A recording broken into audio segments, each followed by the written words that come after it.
Hi friends, இந்த வீடியோவில் Chennai city gangsters படம் எப்படி இருக்குன்னு பார்ப்போம். இதில் வைபவ், அதுல்யா ரவி, ரெடின் கிங்ஸ்லி, மொட்ட ராஜேந்திரன், ஆனந்த் ராஜன் ஒரு பெரிய பட்டாளமே நடிச்சிருக்கு. இதோட கதையில் 2 திருடங்க முதலாளிக்கு கொடுக்க வேண்டிய பணத்தை தொலைச்சிடுறாங்க.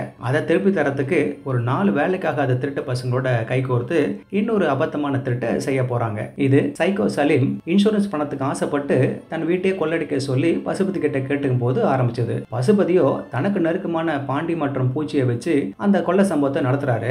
அந்த 2 பேரும் அந்த பணத்தை பார்ல தொலைச்சிட்டு நெட்ன்ற ஆளுகிட்ட சேர அவனும் பழம்பெரும் சென்னை சிட்டி கேங்ஸ்டர்ஸ் கிட்ட அறிமுகப்படுத்துறான். அந்த கேங்கோட தலைமை ஸ்பிரிட் சூஸ சைரனை கேட்டா ஆள் போலீஸா மாறிடுவான். இன்னொரு ஆளு மெமரி தாஸுக்கு மறதி அதிகம். இப்படி இருக்க பேர் வழிகளோட பேங்கை கொள்ளடிக்க பிளான் பண்றாங்க.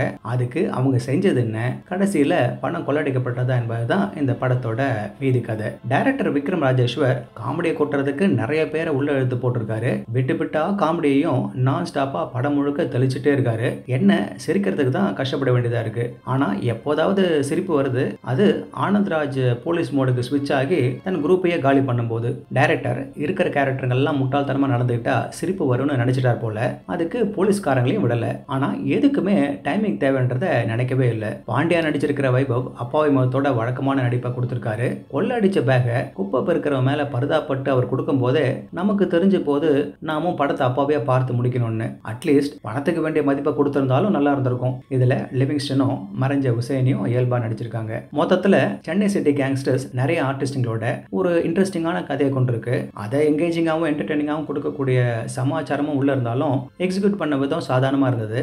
அதுவும் ரொம்ப இடைவெளி விட்டு ஏதோ காமெடின்னு இருக்கிறதும் படத்தை சஸ்டெயின் பண்றதுக்கு போதுமானதா இல்ல. படத்தை பார்க்க விரும்புறவங்க நம்ம ஊர் தியேட்டர்லயே பார்க்கலாம். இது 20th ஜூன் ரிலீஸ் ஆனது. ஓகே ஃப்ரெண்ட்ஸ், இதே போல இன்னொரு சுவாரஸ்யமான பட விமர்சனத்தோடு சந்திக்கிறேன். இந்த விமர்சனம் உங்களுக்கு பிடிச்சிருந்துச்சுன்னா உடனடியாக லைக் பண்ணுங்க, ஷேர் பண்ணுங்க. நன்றி.